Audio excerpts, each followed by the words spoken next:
মিলাদ ও কিয়াম সম্পর্কে কোরআন সুন্নাহ সম্পর্কিত বিধান জানতে চাই। ভাই, মিলাদে নবী করিম সাল্লাল্লাহু আলাইহি ওয়াসাল্লাম দুরূদ পাঠ করা হয়। নবী সাল্লাল্লাহু আলাইহি ওয়াসাল্লামের প্রতি কি পাঠ করা হয়? দুরূদ পাঠ করা কি ভালো জিনিস না খারাপ জিনিস?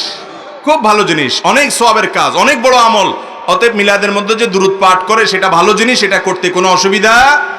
কিন্তু মিলাদের জন্য, দুরূদ পাঠের জন্য সবাইকে ডাইকে একত্রিত করতে হবে এরকম কোনো কথা, দুরূদটা যার যার পার্সোনাল আমল। আর দুরূদ পাঠ করতে করতে দাঁড়ায় যেতে হবে এরকমও কোনো নির্দেশ নবী সাল্লাল্লাহু আলাইহি ওয়াসাল্লাম আমাদেরকে দেন নাই। দুরূদ পাঠ করতে করতে যদি দাঁড়ায় যাওয়া লাগতো, তাহলে নামাজের মধ্যে যে আমরা দুরূদ পাঠ করি সে দুরূদটা কি বসে পড়ি না দাঁড়ায় পড়ি? তাহলে নামাজের মধ্যে দুরূদ পাঠ করতে করতে দাঁড়ায় যাওয়া উচিত ছিল না? আমরা কি দাঁড়ায় যাই? তাহলে বোঝা গেল দুরূদ পাঠ করতে করতে দাঁড়ানোর কোনো দরকার। নবী করিম সাল্লাল্লাহু আলাইহি ওয়াসাল্লামের প্রতি দুরূদ পাঠ করতে করতে যদি দাঁড়ায় যাওয়া লাগে, তাহলে আল্লাহর কোরআন তেলাওয়াতের সময় তো ফ্যানের সাথে ঝুলে যেতে হবে। বুঝেন নাই কথা?